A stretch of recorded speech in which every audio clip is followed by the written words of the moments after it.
हर रोज जो मैं संदेश आपको देता हूँ वही 9 वर्ष के लिए भी मेरा संदेश है। और कोई आपसे पूछे आपके गुरु का क्या संदेश है, इतना ही कहना, इतना ही जानना, इतना ही समझना और इतने की ही साधना में लग जाना। आनंद और उत्सव से भरा हुआ हंसता जीवन तुम्हें उपलब्ध हो जाए, यही मेरा आपको संदेश है। और यही मेरी शुभकामना भी है आपके लिए, यही मेरी आकांक्षा भी है और यही मेरा आशीर्वाद भी है।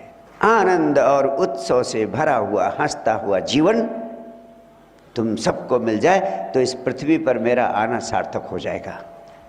आशीर्वाद तो संबुद्ध सद्गुरु हमेशा देते रहे हैं। मेरे रोए रोए से भी हर पल तुम्हारे लिए आशीष निकलते हैं, लेकिन जो आशीष मेरे भीतर से निकलते हैं तुम्हारे लिए, तुम उनको आत्मसात करने की अवस्था में होते हो या नहीं, मूल विषय, मूल बिंदु यही है।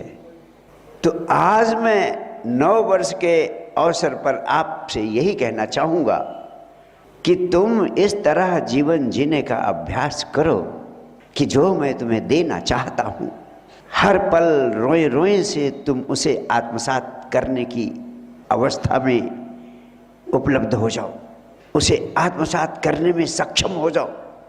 तुम्हारे भीतर जैसी जैसी सोच होती है, जैसे जैसे भाव होते हैं, बाहर के जगत में वैसी वैसी चीजें ही आकर्षित होती हुई तुम्हारे तरफ आने लगती हैं। कभी आपने सोचा इस बात की कसौटी क्या है? तुम्हारा जीवन सही दिशा में जा रहा है या गलत दिशा में जा रहा है?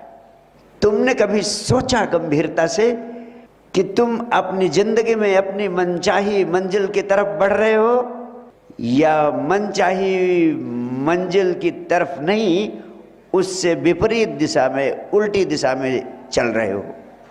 आज मैं एक बहुत महत्वपूर्ण राज आपसे कहना चाहता हूं।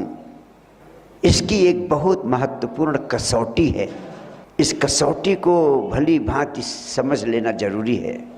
तुम अपने भीतर जिस प्रकार के भावों से भरे रहते हो, वे भाव ही ब्रह्मांड की ओर से, अस्तित्व की ओर से तुम्हें संकेत देते हैं, सूचना देते हैं कि तुम सही दिशा में जा रहे हो या गलत दिशा में जा रहे हो। अगर तुम अच्छा अच्छा महसूस करते हो, अगर तुम आनंदित हो, अगर तुम गुड फील कर रहे हो, तो समझ लेना तुम्हारे जीवन की दिशा सही है। समझ लेना तुम अपनी जिंदगी में अपनी मनचाही मंजिल की तरफ बढ़ रहे हो। समझ लेना कि मनचाही चीजें तुम्हारी तरफ आ रही हैं और तुम मनचाही मंजिल की तरफ बढ़ रहे हो। लेकिन प्रश्न उठता है, तुम कभी इस बात के प्रति होशपूर्ण होते हो या नहीं? तुम्हें पता ही नहीं चलता, तुम कभी सोचते ही नहीं, कभी ध्यान ही नहीं देते हो, कभी सजग ही नहीं रहते हो, कभी अवेयरनेस ही नहीं रहती है कि तुम्हारे भीतर कैसे भाव हैं, सुखद भाव हैं, आनंद के भाव हैं, गुड फील करने के भाव हैं अथवा नहीं। मैंने पाया है अधिकांश लोग अधिकांश समय गुड फील करने की अवस्था में नहीं होते हैं। चिंता में होते हैं, दुख में होते हैं, उदासी में होते हैं, तनाव में होते हैं, शिकायत से भरे होते हैं। ऐसी अवस्था में तुम गुड फील कैसे कर सकते हो? और अगर तुम गुड फील नहीं कर रहे हो तो समझ लेना तुम्हारी जिंदगी की दिशा गलत है। समझ लेना तुम मनचाही मंजिल की तरफ नहीं बढ़ रहे हो। लेकिन कौन नहीं चाहता है गुड फील करना हर पल? कौन नहीं चाहता है हर पल आनंदित रहना? कौन नहीं चाहता है हर पल सुखद क्षणों में जीना? हर व्यक्ति चाहता है हमेशा हर पल गुड फील करे, लेकिन गुड फील करना और हर पल गुड फील करना एक बहुत बड़ी, बहुत कठिन समस्या है तुम्हारी जिंदगी की। तो आज इस 9 वर्ष के अवसर पर आपसे मैं कहना चाहता हूं, तुम नकारात्मक विचारों से, नकारात्मक भावनाओं से मुक्त होकर कैसे हर पल गुड फील कर सकते हो, इसका एक महत्वपूर्ण उपाय तुम्हें बताना चाहता हूं, जो बहुत सरल है लेकिन बहुत विस्फोटक है। ये आपकी पूरी जिंदगी बदल सकता है अगर इसकी सम्यक समझ तुम्हें हो जाए। तुम सारे लोग नकारात्मक विचारों से बचने के लिए परेशान रहते हो, उनसे भागने की कोशिश करते हो, उनको कंट्रोल करने की कोशिश करते हो, लेकिन जितना ही नकारात्मकता को कंट्रोल करने की कोशिश करते हो, जितना ही नेगेटिव होने से बचने की चेष्टा करते हो, उतना ही नकारात्मकता तुम्हें और जोर से पकड़ती है। एक सत्य तुमसे कहना चाहता हूं, इस पृथ्वी के सभी संबुद्ध पुरुषों के अनुभव का राज, अध्यात्म के विज्ञान का सार, इस अस्तित्व का स्वरूप नकारात्मक नहीं है। तुम्हारा मूल स्वरूप भी नकारात्मक नहीं है। तुम्हारा मूल स्वरूप आनंद का है। इस अस्तित्व का मूल स्वरूप आनंद का है। इस अस्तित्व में सिर्फ सकारात्मकता, सिर्फ शुभता है। नकारात्मक चीजों का अस्तित्व होता ही नहीं है। जैसे इस अस्तित्व में प्रकाश का अस्तित्व है, प्रकाश होता है, लेकिन अंधकार नहीं होता है, अंधकार का अस्तित्व नहीं होता है। अंधकार तो सिर्फ प्रकाश की अनुपस्थिति का नाम है। अंधकार को भगाने के लिए आप कुछ भी चेष्टा करें, धक्के लगा लगा के कमरे से अंधकार को भगाने की चेष्टा करें, कुछ भी कर डालें, अंधकार नहीं भग सकता है, क्योंकि अंधकार होता ही नहीं है। अंधकार को भगाने का एक ही उपाय है, प्रकाश की उपस्थिति हो जाए। प्रकाश के उपस्थित होते ही अंधकार भाग जाता है। तो तुम्हारी जिंदगी में 24 घंटे जो नकारात्मकता बनी हुई है, वो कोशिश करके, प्रयास करके भगाने से कभी नहीं भाग सकती है। उसको भगाने का एक ही उपाय है कि तुम सुखद विचारों को, सुखद भावों को याद करना शुरू कर दो। जब भी तुम्हें नकारात्मकता पकड़े, बिल्कुल परेशान होने की ज़रूरत नहीं, उसको भगाने की चेष्टा करने की ज़रूरत नहीं, नेगेटिव थॉट्स को कंट्रोल करने की आवश्यकता नहीं। सिर्फ उस समय सुखद भावों को, सुखद विचारों को याद करना शुरू कर दे। Start thinking good thoughts. If you start thinking good thoughts, you will immediately start feeling good. जैसे आप अच्छी अच्छी चीज़ों का विचार करने लगेंगे, वैसे आप अच्छा अच्छा फील करने लगेंगे। आप अच्छी अच्छी चीज़ों का विचार करते रहें, उस समय बुरा फील नहीं कर सकते, बैड फील नहीं कर सकते, चिंता फील नहीं कर सकते, क्योंकि अच्छी अच्छी चीज़ों का विचार कर रहे हैं। अच्छा फील करने के लिए तुम सीधे अच्छा फील नहीं कर सकते हो। अच्छा फील करने के लिए, गुड फील करने के लिए स्टार्ट थिंकिंग गुड थॉट्स। अच्छी अच्छी चीज का विचार करना शुरू कर दो। Immediately replace your bad thoughts bye good thoughts. आपको नकारात्मक विचार क्यों पकड़ते? आपको नकारात्मक विचार इसलिए पकड़ते हैं कि आप सोचते हैं कि जैसा मैं चाहता हूँ वैसा ना हो के कहीं इसका उल्टा ना हो जाए, कहीं इसका विपरीत ना हो जाए। यही चीज़ें आपके भीतर बैड फीलिंग्स, अनप्लीजेंट फीलिंग्स को पैदा करती हैं। पहला सूत्र आपको देता हूँ, जब भी आपको नकारात्मक विचार पकड़े, तुरंत मेरा हंसता हुआ चेहरा याद करो और उसके साथ साथ मेरा वचन याद करो कि जो भी नकारात्मक विचार तुम्हारे भीतर प्रवेश कर रहा है, मेरे गुरु ने वचन दिया है उसका ठीक उल्टा होगा। जैसा नकारात्मक विचार मेरे भीतर आ रहा है वैसा नहीं होगा, वैसा ही होगा जैसा मैं चाहता हूं कि हो। जैसा होना चाहिए वही होगा। जो नकारात्मक विचार आ रहा है वह नकारात्मक घटना नहीं घटेगी। ये पहला सूत्र है, आप याद कर लीजिए। और ये मामूली मंत्र नहीं है, ये महामंत्र है। मेरे गुरु ने यही महामंत्र मुझे दिया था कि मेरे स्वरूप के स्मरण के साथ जोड़ देना कि जैसा तुम चाहते हो वैसा ही होगा। जो नकारात्मक विचार आ रहा है वो झूठा है, वो भ्रम है, वो झूठी कल्पना है, वो काल्पनिक भय है, वो कभी नहीं हो सकता। वही होगा जैसा होना मैंने चाहा है, जैसा होते हुए मैं देखना चाहता हूं वैसा ही होगा। ये पहला सूत्र। और दूसरा सूत्र, बहुत सारे जब नकारात्मक विचार आए तो ठीक उसका उल्टा अच्छा अच्छा विचार याद करना शुरू कर दो। ऐसा नहीं ऐसा होगा, ऐसा नहीं ऐसा होगा, ऐसा नहीं ऐसा होगा। जो अच्छा अच्छा सोचते हो केवल उसको, उस अच्छे विचार को याद करना शुरू करो। अच्छे विचार को जब तुम याद करना शुरू करते हो तो तुम्हारी फ्रीक्वेंसी इस ब्रह्मांड में बिल्कुल चेंज हो जाती है। तो अच्छे अच्छे विचारों की फ्रीक्वेंसी पर जो अच्छी अच्छी चीज़ें होती हैं उनकी तरंगें तुम्हारे पास आने लगती हैं। ऐसा हो ही नहीं सकता कि तुम अच्छे अच्छे चीज़ों का विचार करने लगो तो नकारात्मक भावनाएं तुम्हारे पास रह जाएं। नकारात्मक भावनाएं उस समय बचेंगे ही नहीं जब अच्छे अच्छे चीज़ों का, सुखद चीज़ों का, प्लीजेंट थॉट्स का भाव तुम्हारे प्राणों में गूंजेगा तो तुरंत सुखद प्लीजेंट भावनाएं आपको घेरने लगेगी।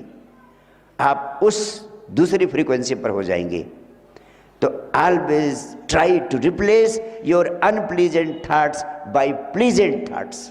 ये दूसरा सूत्र है, replace your unpleasant thoughts by pleasant thoughts. और जब आप रिप्लेस करने लगते हैं तो गुड फीलिंग्स अपने आप आनी शुरू हो जाती हैं।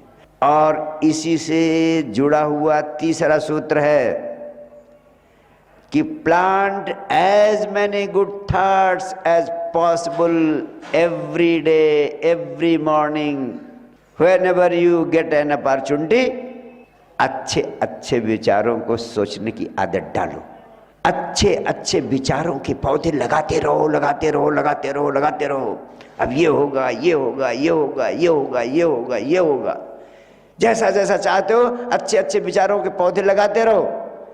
अच्छे अच्छे विचारों के पौधे लगाते जाओगे तो एक दिन अच्छे अच्छे विचारों के पौधे इतनी बड़ी संख्या में हो जाएंगे कि उनके परिणाम स्वरूप सुखद भावनाओं की, गुड फीलिंग्स की, प्लीजेंट फीलिंग्स ही बाढ़ आने लगेगी आपकी ज़िंदगी में। और जब प्लीजेंट फीलिंग्स की, सुखद फीलिंग्स की, गुड फीलिंग्स की बाढ़ आएगी तो नकारात्मक विचारों की, नकारात्मक भावनाओं की जड़ें ही कट जाएंगी। एक दिन आएगा कि वो तुम्हारे इर्द गिर्द पहुंचने ही नहीं पाएंगी। इसके लिए चौथी महत्वपूर्ण चीज जरूरी है कि तुम थोड़ा होशपूर्ण जीवन जीने का प्रयास करो। आपकी साक्षी संदेश पत्रिका का मोटो है होशपूर्ण जीवन जीने का आमंत्रण। होशपूर्ण जीवन जीने का आमंत्रण। होशपूर्ण जीवन जीने का अर्थ है 24 घंटे में कम से कम 24 बार तो होश में आ जाओ। सिर्फ हर घंटे में एक बार देखो कि तुम गुड फीलिंग्स से भरे हो कि अनप्लीजेंट फीलिंग से भरे हो। अनप्लीजेंट फीलिंग से भरे हो या प्लीजेंट फीलिंग से भरे हो, गुड फीलिंग से भरे हो या बैड फीलिंग से भरे हो। जैसे ही तुम्हें पता चले कि अनप्लीजेंट फीलिंग है, बैड फीलिंग है, तुरंत उसको रिप्लेस करो, तुरंत उसको चेंज करो, तुरंत गुड फीलिंग की फ्रीक्वेंसी पर चले जाओ जो तुम्हारे हाथ में है। शुरू में कठिनाई होगी, शुरू में लगेगा कि बैड फीलिंग्स की जगह गुड फीलिंग्स को ले आना कठिन है। शुरू में लगेगा कि बैड थॉट्स की जगह गुड थॉट्स को लाना कठिन है। लेकिन जब छोटा सा बच्चा लड़खड़ा लड़खड़ा के चलते चलते एक दिन चलने ही नहीं लगता है, दौड़ने भी लगता है। ऐसे तुम धीरे धीरे लड़खड़ा लड़खड़ा के नेगेटिव थॉट्स की जगह प्लीजेंट थॉट्स लाने की चेष्टा करते करते इस अवस्था में पहुंच जाओगे कि सकारात्मक विचार, प्लीजेंट विचार, सुखद भावनाएं, आनंदकर भावनाएं इतनी जोर से आपके इर्द गिर्द घूमने लगेंगी कि नकारात्मक विचार आपकी जिंदगी में आने ही नहीं पाएंगे। वो हमेशा हमेशा के लिए विदा हो जाएंगे तुम्हारी जिंदगी से। अगर तुम चाहते हो कि हर पल गुड फील करने का अवसर, हर पल गुड फील करने की अवस्था तुम्हें हमेशा हमेशा के लिए मिल जाए, तो एक महत्वपूर्ण महासूत्र आपको देता हूँ।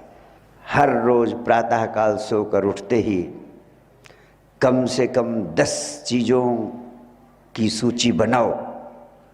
उन महत्वपूर्ण चीज़ों की सूची बनाओ जो तुम्हें मिली ही हुई हैं, जिन्हें तुम कह सकते हो कि परमात्मा ने इतना बड़ा उपहार तुम्हें दिया है। अपनी जिंदगी की ऐसी 10 बड़ी बड़ी उपलब्धियों को याद करो और उनको लिखो।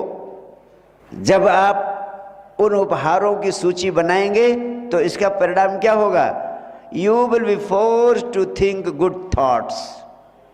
जो अच्छी अच्छी चीजें हुई हैं आपकी जिंदगी में, उनको सोचने के लिए आप विवश हो जाएंगी, क्योंकि उन्हीं की सूची बनाई नहीं है।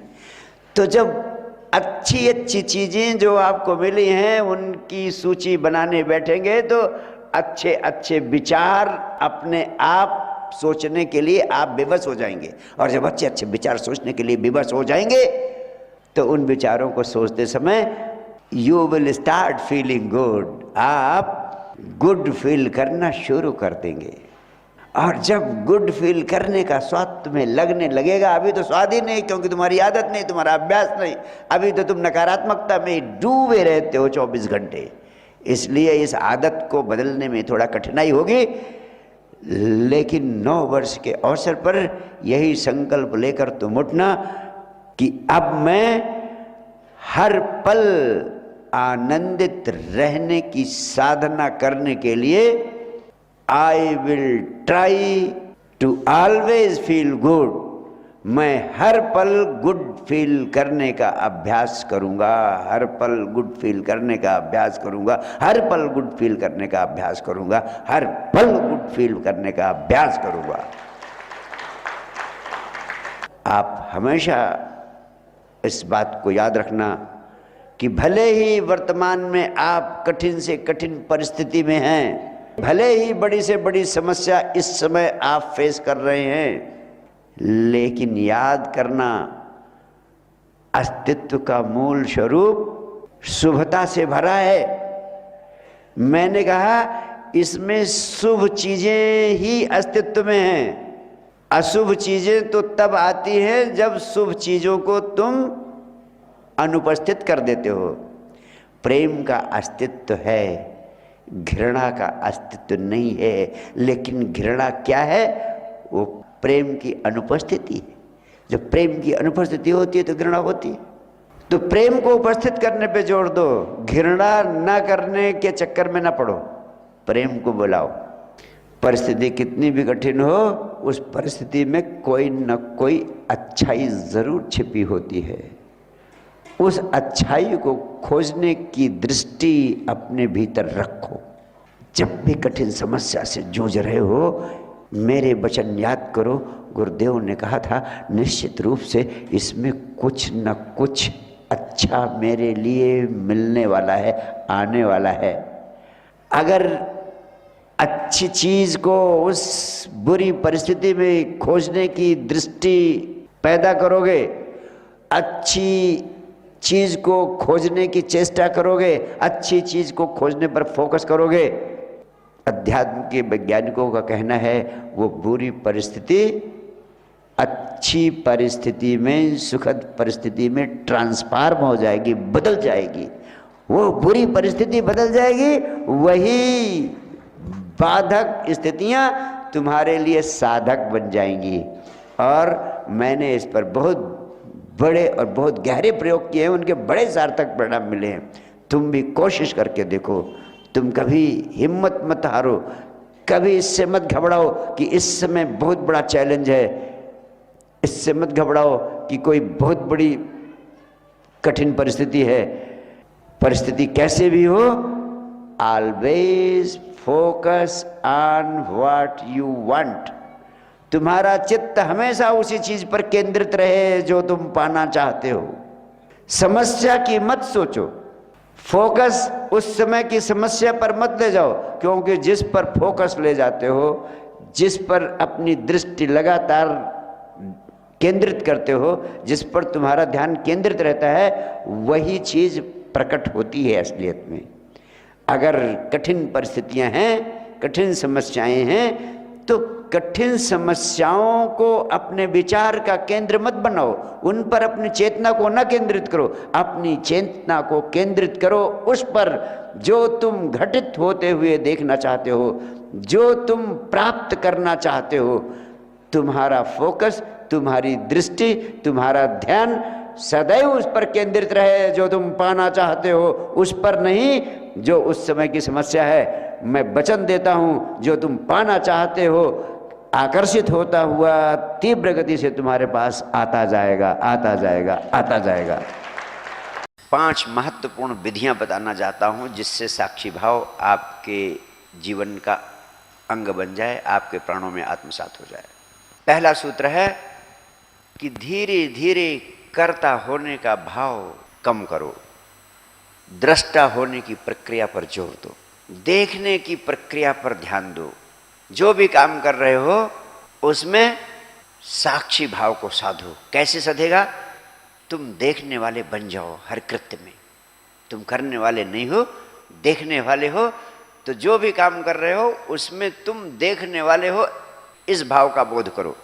उदाहरण के लिए इस समय मुझे सुन रहे हो, तो मुझे सुनते समय अपने शरीर से बाहर खड़े हो जाओ थोड़ी देर के लिए और देखो कि तुम्हारा शरीर गुरुदेव को बोलते हुए सुन रहा है। यानी दृष्टा होने का भाव, देखने वाला बन जाओ। तुम करने वाले तो हो ही नहीं, देखने वाले हो, तो अभ्यास करो देखने का। तुम अपने शरीर के बाहर खड़े होकर अपने शरीर को गुरुदेव को बोलते हुए सुन रहा है, तो अपने सुनने वाले शरीर को और बोलने वाले गुरुदेव को देखो, दृष्टा बन जाओ। कभी तुम भोजन कर रहे हो तो भोजन करते समय भोजन करते रहो, लेकिन शरीर के बाहर खड़े होकर देखो कि तुम्हारा शरीर कैसे भोजन का आनंद ले रहा है, भोजन कर रहा है। चलते समय देखो शरीर के बाहर खड़े होकर कि देखो ये शरीर चल रहा है और सैर का आनंद ले रहा है। तुम न करने वाले हो न भोगने वाले हो। शरीर भोग रहा है, शरीर से कराया जा रहा है, जो भी करा रहा है, अस्तित्व करा रहा है, शरीर भोग रहा है और आप इसको देख रहे हो। सुनते समय साक्षी भाव को साधो, भोजन करते समय साक्षी भाव को साधो, राह चलते समय साक्षी भाव को साधो, कुछ पढ़ रहे हो तो पढ़ते समय साक्षी भाव को साधो। देखो कि तुम्हारा शरीर पुस्तक को पढ़ रहा है। हर कृत्य में साक्षी को साधो। कर्तापन बार बार तुम्हें खींचेगा, जिंदगी जीते हुए लगेगा कि तुम ही करने वाले हो। इसलिए बार बार खींचेगा कि जन्मों जन्मों से तुम कर्ता के रूप में ही रहे हो, संस्कार पड़े हैं, वो आपको खींचेंगे, मजबूर करेंगे। लेकिन अगर आप होश पूर्ण रहे, 24 घंटे आपको होश बना रहा, तो संस्कार कितना भी गहरा हो लेकिन झूठा है, गलत है। सत्य है कि आप कर्ता नहीं हो, सत्य है कि आप साक्षी हैं।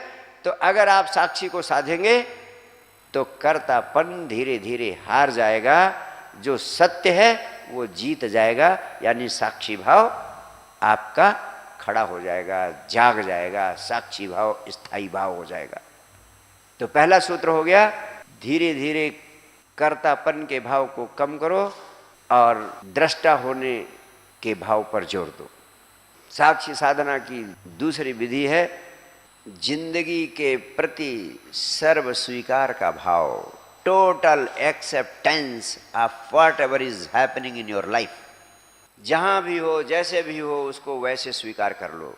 जैसी चीज़ें हैं आपकी ज़िंदगी में, उनको वैसा स्वीकार कर लेने से उसी क्षण साक्षी भाव की अवस्था पैदा हो जाती है।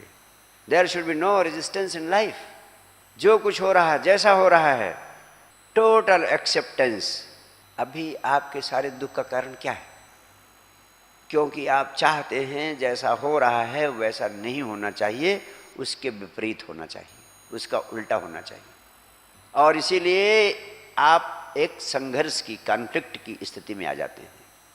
फिर बेचैन होंगे, दुखी होंगे, लड़ाई लड़ेंगे, संघर्ष करेंगे, डिप्रेशन में चले जाएंगे, एबनॉर्मल हो जाएंगे, अशांत हो जाएंगे। ये जो वर्तमान को स्वीकार न करने की आदत है आपकी, ये सिर्फ इसलिए है कि आपको इस सत्य का पता नहीं है कि आपकी शक्ति सिर्फ देखने की है, कुछ बदलाव करने की नहीं। उसको जैसी चीज़ें हैं वैसे ही स्वीकार कर लो। कहते हैं अगर नरक को भी स्वीकार कर लो तो नरक की हवा निकल जाती है, नरक फिर दुखदाई नहीं रह जाता है। और अस्वीकार का भाव है तो आप स्वर्ग में भी पहुंच जाओ, उसमें भी आप कमियां निकालने लगोगे, स्वर्ग भी आपके लिए दुखदाई हो जाएगा। मैंने देखा है बहुत सारे लोगों को, उनकी कितनी भी सुख सुविधा दे दो वहाँ भी वो पीड़ा में रहते, क्योंकि they don't have the experience of the greatest virtue of life, and the greatest virtue of life is total acceptance of what ever is happening in your life. कहावत है कि संत को कभी नरक में नहीं भेजा जा सकता। ऐसा नहीं कि वहाँ कोई भेजने भाजने वाला बैठा है साथ में आसमान में। असलियत ये है कि दुष्ट जहाँ जाते हैं वहीं अपना नरक बना लेते हैं, और संत जहाँ ही पहुँच जाते हैं वहीं उनका स्वर्ग बन जाता है। Because they are filled with the virtue of total acceptance. जैसे तुम स्वीकार कर लेते हो वैसे ही तुम्हारी जिंदगी के दुखों की हवा निकल जाती। और एक आपसे बात कहूं, आप स्वीकार करने के अलावा कुछ कर भी नहीं सकते हैं। आपके पास कोई विकल्प है भी नहीं, क्योंकि आप तो सिर्फ साक्षी हैं, आपका स्टेटस ही साक्षी का है। तो जो अब आप कुछ कर ही नहीं सकते हैं, तो इस सत्य को स्वीकार करके be in state of total acceptance. और जैसे ही टोटल एक्सेप्टेंस की अवस्था में आते हैं वैसे ही दुख की हवा निकल जाती है। और फिर एक और बड़ी घटना घटती है, जब आप टोटल एक्सेप्टेंस में आ जाते हैं तो तनाव शून्य हो जाते हैं, विचार शून्य अवस्था को उपलब्ध हो जाते हैं, विचारों की विराट शक्ति आपको उपलब्ध हो जाती है। और उस शक्ति का परिणाम ये होता है कि जैसा जैसा आप चाहने लगते हैं, अस्तित्व मजबूर हो जाता है वैसा वैसा करने के लिए, क्योंकि आप अस्तित्व के हाथों में अपने को छोड़ देते हैं, समर्पित कर देते हैं। ये चीज़ें आपको विरोधाभासी लगती है हमेशा। कई बार लोग कहते थे कि गुरुदेव आप विचार शक्ति की बात करते हैं, तब तो खूब विचारों का प्रयोग करना चाहिए, और दूसरी ओर आप विचार शून्यता की बात करते हैं। एक ओर विचार शक्ति की बात करते हैं, दूसरी ओर विचार शून्यता की बात करते हैं। दोनों बातें बड़ी विरोधी लगती हैं। वैसे दिन और रात एक दूसरे के विरोधी लगते हैं, लेकिन विरोधी नहीं, कॉम्प्लीमेंट्री हैं एक दूसरे के, पूरक। जैसा मैं बताता हूँ कि रात आप 8 घंटे सोते हैं, इसीलिए दिन में 16 घंटे काम कर पाते हैं। दोनों एक पूरक है। आप विचार शून्यता की अवस्था को घड़ी 2 घड़ी उपलब्ध होते हैं तो आप विचार शक्ति की विराट ऊर्जा को उपलब्ध हो पाते हैं, तब विचार शक्ति का प्रयोग करने की दिशा में सक्षम होते हैं। ऐसे ही जब आप सर्व स्वीकार का भाव रख लेते हैं, नो रेजिस्टेंस, टोटल एक्सेप्टेंस, तो पहली बात होती है दुख की हवा निकल जाती है, तनाव की हवा निकल जाती है। न दुख पकड़ेगा न तनाव पकड़ेगा, तो एक विराट ऊर्जा आपको घेर लेगी, आपके चेहरे की आभा बढ़ जाएगी, सौंदर्य बढ़ जाएगा 1000 गुना।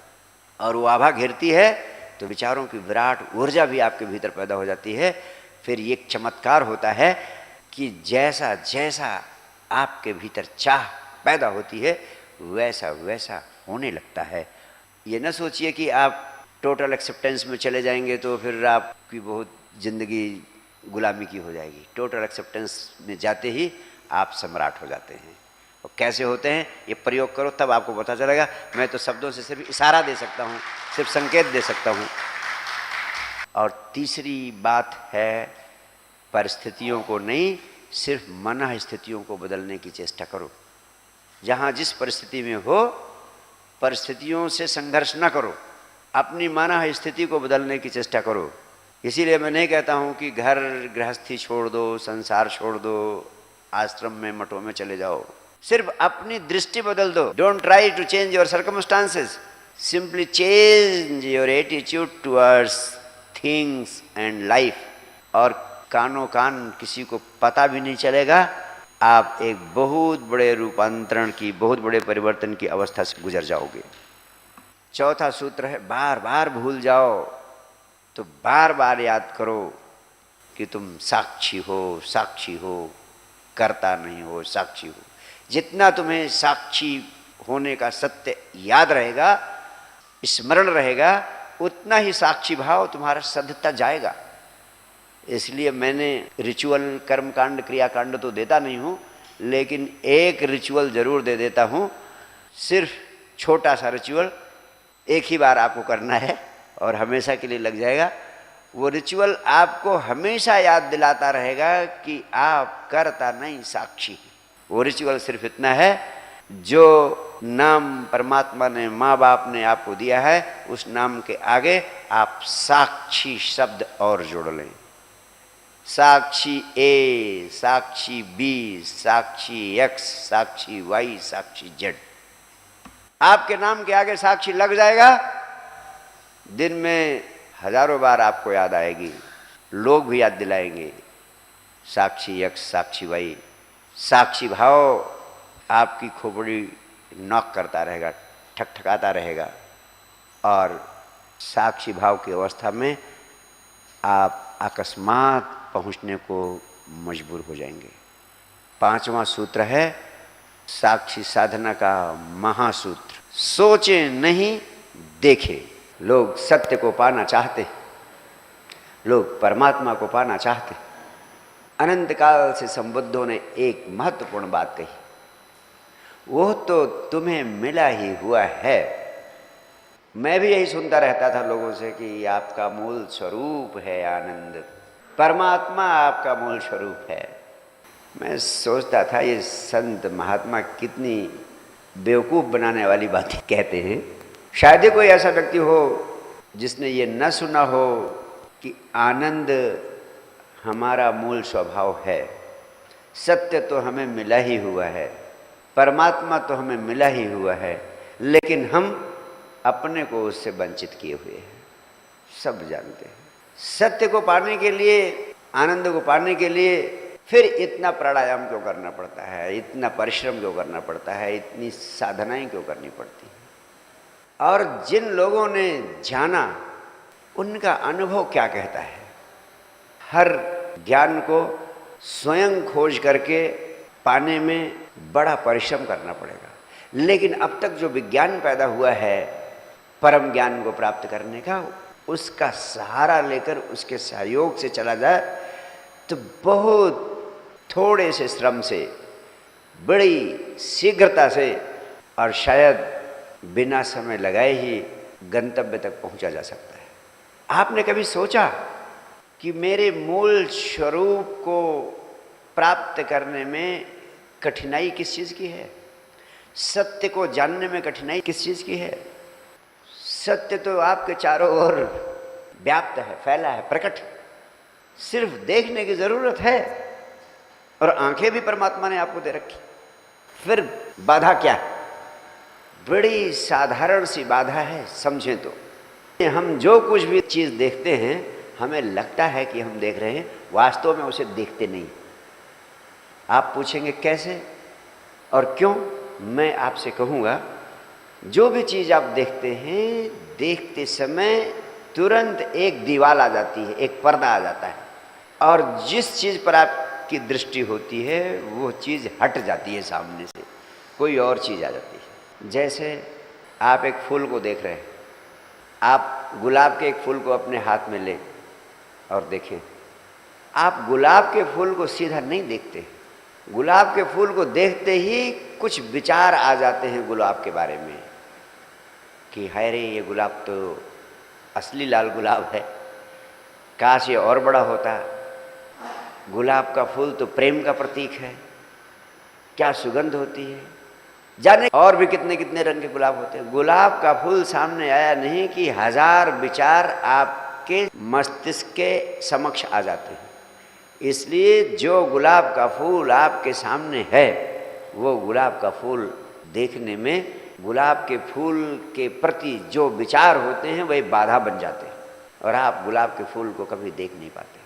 इसी तरह जो भी चीज़ें आप जिंदगी में देखते हैं, आप जब से पैदा हुए हैं अपनी माँ का चेहरा देखते रहे, लेकिन आपसे कहूँ कि ज़रा माँ का चेहरा याद करें तो धुंधली धुंधली लकीरें, धुंधली धुंधली परतें आपको दिखाई पड़ेगी चेहरे की। चेहरा खिलता हुआ आपके सामने नहीं प्रकट हो पाएगा। क्यों? क्योंकि कभी सीधे साक्षात किया ही नहीं आपने माँ के चेहरे का। प्रेमी हैं, प्रेमिका हैं, एक दूसरे के चेहरे को देखते हैं, लेकिन हजार बातें देखते समय बीच में आ जाती हैं। पत्नी के चेहरे को कभी गौर से निहारा है आपने कि जिस समय पत्नी का चेहरा देखें, सिर्फ चेहरे को देखें, अगर कहा जाए याद करने को तो धुंधला धुंधला चेहरा याद आता है आपको, ज्वलंत खिलता हुआ चेहरा नहीं याद आता है। क्योंकि पूरा पूरा आपने कभी देखा नहीं। जब भी देखा तब विचारों की दीवार सामने आ गई। साक्षी साधना का महासूत्र कहता है, चीजों को देखते समय सोचे नहीं, सिर्फ देखें, और इतने से विराट क्रांति हो जाएगी आपकी। कितना सरल सूत्र है, लेकिन कितना विस्फोटक है। सत्य सदैव सरल होता है, सरलता ही उसकी सत्यता की कसौटी है, जटिलता उसके नकली होने का प्रमाण है। आप कभी गौर से घर जाना, प्यार से अपनी पत्नी का चेहरा देखना, और देखते समय कुछ सोचना नहीं, फिर देखना किस प्रकार का अनुभव आपको होता है। कभी माँ के चेहरे को इसी तरीके देखना, फिर देखना चेहरा कैसा दिखाई पड़ता है। प्रेमी प्रेमिका को लगता है एक दूसरे को बहुत प्यार करते हैं, लेकिन पास बैठे रहते हैं, उनके बीच में 50 मील का फासला होता है। गले में बाहें डालकर बैठे हैं, लेकिन एक दूसरे से बहुत दूर है। क्यों? बैठे तो पास पास हैं, लेकिन हजार प्रकार के विचार उन दोनों के बीच में बाधा बने बैठे हुए हैं। वे एक दूसरे के प्रेम में डूब नहीं पाते हैं तो आमने सामने, लेकिन एक दूसरे में डूब नहीं पाते, इसलिए क्षण में कभी हो नहीं पाते। हजार हजार चीज़ें खोपड़ी में घूम जाती। साक्षी साधना का महासूत्र कहता है, देखते समय सिर्फ देखें, सोचें नहीं, तो आपको सत्य दिखाई पड़ेगा। आपको वो नहीं दिखाई पड़ता जो आप देखते हैं, आपको कुछ और दिखाई पड़ता है, क्योंकि देखते समय विचारों की दीवार आ जाती है। सत्य को देखना चाहते हैं तो जिस चीज़ को देख रहे हैं सिर्फ उसे देखें, उसे देखते समय कुछ सोचें नहीं, फिर सत्य आपको दिखाई पड़ जाएगा। सत्य क्या है, परमात्मा क्या है, ज्ञान क्या है, इसकी सीधी परिभाषा पता है? जो है उसको देख लेना ही सत्य को जान लेना है। वर्तमान में कैसे हुआ जाए, इसके 2 महत्वपूर्ण सूत्र आपको देता हूं। पहला सूत्र है, आप 2 स्थितियों में होते हैं। पहली स्थिति जब कुछ कर रहे होते हैं, और दूसरी स्थिति जब कुछ नहीं कर रहे होते हैं, खाली बैठे हैं। आपका पूरा जीवन 2 अवस्थाओं में व्यतीत होता है। पहली अवस्था कुछ कर रहे होते हैं, कोई काम कर रहे होते हैं, जैसे इस समय आप मुझे सुन रहे हैं, या यहाँ से उठ के जाएंगे तो आप लंच करेंगे, लंच करने के बाद जाएंगे आप अपने कक्ष में विश्राम करेंगे। अब मैं इन्हीं तीनों चीज़ों में कहता हूँ कैसे वर्तमान में रहा जाए। पहला सूत्र है कि जब आप कुछ कर रहे हैं उस समय वर्तमान में होने का उपाय है, जब कुछ कर रहे हैं उस समय अपनी सारी जीवन ऊर्जा उसी काम में लगा दें। Put your total energy into that particular work which you are doing at that moment. जिस समय जो काम कर रहे हैं पूरी ऊर्जा उसी काम में लगा दें। जब पूरी ऊर्जा समग्रता से उसी एक काम में लग जाती है तो बाहर जाने को कोई ऊर्जा बची ही नहीं, न भूतकाल में जा सकती है, न भविष्य काल में जा सकती, पूरी ऊर्जा उसी में लग जाएगी। आप उस काम को करते हुए वर्तमान में आ जाएंगे। यही कर्मयोग है और कुछ नहीं है कर्मयोग। कर्म योग है पूरी ऊर्जा उसी काम में लगा देना। अब आपकी चेतना, आपकी ऊर्जा काम के परिणाम पे नहीं जाएगी, on the consequence of the act. अब आपकी ऊर्जा कर्म में चली गई, तो इसके अनंत लाभ हैं। जब पूरी ऊर्जा कर्म में लग गई तो पहली बात तो आप वर्तमान में आ गए। वर्तमान में आ जाएंगे तो आनंदित हो जाएंगे रोए रोए से। ब्रह्मांड से ऊर्जा आपकी तरफ कई गुना तेजी से आएगी, यानी ऊर्जा का सरोवर बन जाएंगे। और ऊर्जा का अर्थ ही है आनंद, यानी आप आनंदित हो जाएंगे जब आप वर्तमान में आ जाते हैं। सारी ऊर्जा वर्तमान में आ गई, एक तो आप आनंदित हो जाएंगे। दूसरा काम क्या हो, पूरी ऊर्जा उसी काम में लग गई तो उस काम का रिजल्ट 100 गुना वही होगा जिसके लिए काम कर रहे हैं, जिस उद्देश्य से काम कर रहे हैं, उसका परिणाम, उसका फल आपको 100% मिल जाएगा। जब पूरी ऊर्जा कर्म पर केंद्रित हो जाती है तो फल की चिंता समाप्त हो जाती है, लेकिन फल 100% सुनिश्चित हो जाता है अपने आप। और जब आप कर्म करते हुए फल पर अपना ध्यान केंद्रित किए रहते हैं कि फल इतना मिलेगा कि नहीं, अब यहाँ गुरुदेव को सुन तो रहा हूँ लेकिन पता नहीं क्या होगा, फायदा मिलेगा भी कि नहीं, आना सार्थक होगा भी कि नहीं, कहीं आना व्यर्थ तो नहीं चला जाएगा, यानी फल पे आपका ध्यान चला गया तो सुनने का कार्य पूरा नहीं हुआ तो फल भी बाधित हो जाएगा, फल पूरा नहीं मिलेगा।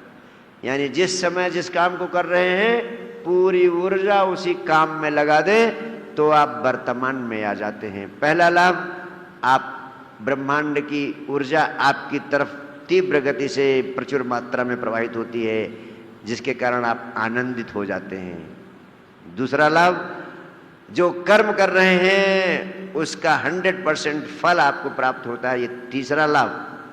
और अगर ऐसा ही अभ्यास हो जाए आपका तो इसी को हम कहते हैं ध्यान, यानी आपकी पूरी ऊर्जा वहीं हो जाए जहां आप हैं, तो आपकी लाइफ, आपकी लिविंग ध्यानात्मक हो जाती है। अलग से बैठ के ध्यान करने की जरूरत खत्म हो जाती है। तो जब मुझे सुन रहे हैं तो सिर्फ मुझे सुनने के अलावा कोई और दूसरे काम में चित्त को न ले जाए। अभी जब भोजन करने जाएंगे तो भोजन करते समय सिर्फ भोजन करें, लेकिन भोजन करते समय डाइनिंग रूम में जहां आप भोजन करते होंगे ढेर सारा हल्ला होता है कि नहीं होता, यानी भोजन कर रहे हैं और बात करना बहुत जरूरी। अरे जब भोजन कर रहे हैं तो पूरे मन से, पूरे प्राणों से चबा चबा कर भोजन का आनंद लें। भोजन का स्वाद बदल जाएगा, भोजन करते करते मुंह के भीतर ही भोजन पच जाएगा, हाथों को भोजन पचाने की जरूरत ही नहीं पड़ेगी। इस तरह से भोजन करने वाले व्यक्ति को कभी जिंदगी में बीमार नहीं होना पड़ता है। अन्नैव ब्रह्म, इस तरह चबा चबा कर भोजन का स्वाद लेने से परमानंद का, परमात्मा का स्वाद मिलता है। भोजन में ही परमात्मा का स्वाद मिल जाता है। ऋषि ने कितनी गूढ़ बात कही, अन्नैव ब्रह्म, भोजन करते समय ही अन्न परमात्मा का स्वाद दे जाता है। बिस्तर पर विश्राम करने के लिए लेट गए हैं, अब लेट गए हैं तो लेटने का उद्देश्य क्या है, शरीर को पूर्ण विश्राम मिले। अब आंख बंद कर लीजिए, सारे शरीर को आदेश दे दीजिए विश्राम, और विश्राम पूर्ण होने की अवस्था में पूरी ऊर्जा लगा दें। आप आज करके देखें ये तीनों काम। दूसरी अवस्था होती है जब आप कुछ नहीं कर रहे होते हैं। जब कुछ नहीं कर रहे होते हैं, अच्छा ऐसा समय आता है जब आप फुर्सत में हो, कुछ नहीं कर रहे हो, आता होगा सबको, हाथ उठाए कितने लोगों को आता है सिस्टम जब फुर्सत में हो कुछ नहीं कर रहे, सबको? Okay good, thank you. अच्छा अब मैं दूसरा प्रश्न पूछ रहा हूं, जब आप कुछ नहीं कर रहे होते हैं तो क्या करते हैं? तो ये तो काम हो गया। जब कुछ नहीं कर रहे होते हैं तो क्या करते हैं? मजे से लेट ही रहती है। Oh very good, very good. Mobile की बीमारी है, जब कुछ नहीं कर रहे होते तो mobile. Yes, I appreciate the honesty. खैर ये तो साधिका हैं, ये साधने का प्रयास कर रही हैं। सब लोगों ने हाथ उठाया कि ऐसा समय आता है जब हम कुछ नहीं कर रहे होते हैं, लेकिन मैं कहता हूं कभी ऐसा समय आपके पास नहीं आता जब आप कुछ नहीं कर रहे होते हैं। आप सब बिल्कुल झूठ बोल रहे हैं। मैं इसी की तो साधना करा रहा हूं, कुछ ना करने की अवस्था में हो जाओ, 1 मिनट 2 मिनट हो जाओ प्रभु। अध्यात्म के वैज्ञानिकों ने, ऋषियों ने एक बड़ी अद्भुत बात कही, कुछ करने से नहीं, कुछ ना करने की अवस्था में होने से मिलता है वह यानी परमात्मा, परम आनंद। तुम्हें स्वाद ही नहीं है परम आनंद का, यानी कुछ ना करने की अवस्था में होने का स्वाद ही नहीं है तुम्हें। यानी जब आप कुछ नहीं करने की अवस्था में होते हैं, जब आप कोई काम में नहीं होते हैं, तब सारे उपद्रव में उलझे होते हैं। यानी एक तो हुआ कि आप कुछ काम करते रहते हैं, जैसे खाना खा रहे हैं, नहा रहे हैं या खाना बना रहे हैं, तब तो चलो 2 चीज हो रहा है कि कुछ काम भी हो रहा है और भीतर कुछ और उपद्रव भी चल रहा है, वो ठीक है। लेकिन जब कोई काम नहीं कर रहे होते हैं तो सिर्फ उपद्रव में ही उलझे रहते हैं। लेकिन ऐसा नहीं होता कि कुछ नहीं कर रहे हैं, या तो मोबाइल पकड़े हुए हैं, या गप मार रहे हैं, या फालतू का अखबार पढ़ रहे हैं, या टीवी देख रहे हैं। मन ही मन लड़ाई भी चल रही है, दांव भी चल रहे हैं, परेशान भी हो रहे हैं, योजनाएं बना रहे हैं तनाव में। आपके पास तो ऐसा समय होता ही नहीं जब कुछ नहीं कर रहे हैं। मैं प्रश्न बदलता हूं, जब आप कोई सार्थक काम नहीं कर रहे हैं, उस अवस्था में आप वर्तमान में, यानी कोई सार्थक काम कर रहे हैं, उस समय पूरी ऊर्जा आप उसी काम में लगा दें। जब कोई सार्थक काम नहीं कर रहे हैं, खाली हैं, उस समय 2 ही काम आप कर सकते हैं वर्तमान में होने के लिए। पहला, सुखपूर्वक बैठ जाएं, आंख बंद कर लें, शरीर को बिल्कुल ढीला छोड़ दें। आती हुई सांस और जाती हुई सांस, इनकमिंग एंड आउटगोइंग ब्रेथ, आती हुई श्वास और जाती हुई श्वास को देखते रहना। जब भी आपको दिन में मौका लग जाए, जितनी बार मौका लग जाए, बहुत बार मौका लगता है, 5 मिनट के लिए बैठ जाइए, 10 मिनट के लिए बैठ जाइए। मैं कोई साधना नहीं दे रहा हूं, मैं तो होशपूर्ण जीवन देना चाहता हूं। कॉन्शियस लिविंग, थोड़ा होश रहे, मेरे प्रति होश बना रहे, तब आप इन चीजों को होश बना रहे। जैसे ही आपको मौका मिल जाए, अपने सोफे पे बैठ गए, सुखपूर्वक आंख बंद कर ली, आती हुई सांस, जाती हुई श्वास को 5 मिनट देख लिया। सबसे बड़ा लाभ क्या है? सबसे बड़ा लाभ आपकी श्वसन प्रक्रिया, ब्रीदिंग प्रोसेस, जो बहुत डिफेक्टिव है, बहुत दोषपूर्ण है, आप बहुत उथली और जल्दी जल्दी श्वास लेते हैं, जिसके कारण आप तमाम बीमारियों के शिकार होते हैं और तमाम तरह के तनाव आपकी जिंदगी में बढ़ते जाते हैं। आपकी श्वास लंबी और गहरी होनी चाहिए। कब होती है? जब आपका ध्यान आपकी श्वास पर हो जाता है तो श्वास की गहराई अपने आप बढ़ जाती है, श्वास लंबी और गहरी अपने आप होने लगती है। लंबी गहरी करने की जरूरत नहीं, खाली आंख बंद कर लो और आती जाती श्वास पे ध्यान करो। श्वास की लंबाई गहराई अपने आप बढ़ जाएगी। लंबाई गहराई बढ़ेगी, आप बीमारियों से मुक्त होंगे, आप दीर्घायु होंगे, और आप होशपूर्ण हो गए अभी से भी तो कम से कम 10 साल से 15 साल तक की उम्र भी आपकी बढ़ सकती है। तो मैं ये कहता हूं कि जब भी आपको मौका मिले कि आप कुछ काम नहीं कर रहे हैं, सार्थक काम नहीं कर रहे हैं, तो बजाय अंड बंड काम करने के, गप मारने के, समय व्यर्थ करने के, हम ज़्यादा साधना नहीं देते। मैं प्रैक्टिकल व्यावहारिक तल पर कहता हूँ, जो बात आप आसानी से कर सकते हैं। सिर्फ होश रहे तो 5 मिनट तो कोई भी बैठ सकता है। कितने लोग ऐसे हैं जो 2-3 बार दिन में 5-5 मिनट बैठ सकते हैं फुर्सत के समय में? हाथ उठाएं। Okay, thank you, thank you. मैं बहुत आनंदित हूँ। अगर इतना भी आपने कर लिया तो बहुत बड़ा परिवर्तन आपकी जिंदगी में शुरू हो जाएगा। पहली बात तो आपकी श्वास प्रक्रिया परिशुद्ध हो जाएगी, लंबी गहरी श्वास आपको मिलेगी। दूसरी बात क्या होगी? उतनी देर आप वर्तमान में रहेंगे, वर्तमान में होने का स्वाद मिल जाएगा, वर्तमान में जीने की आदत पड़ने लगेगी। आदत अभी हमेशा भूत और भविष्य में उलझे रहने की आदत है। ये जो टेक्निक्स में छोटी छोटी बता रहा हूं, इनसे आपकी आदत वर्तमान में जीने की पड़ जाएगी। आदत पड़ गई वर्तमान में जीने की तो दुनिया की कोई ताकत आपको जिंदगी में कभी दुखी नहीं कर पाएगी।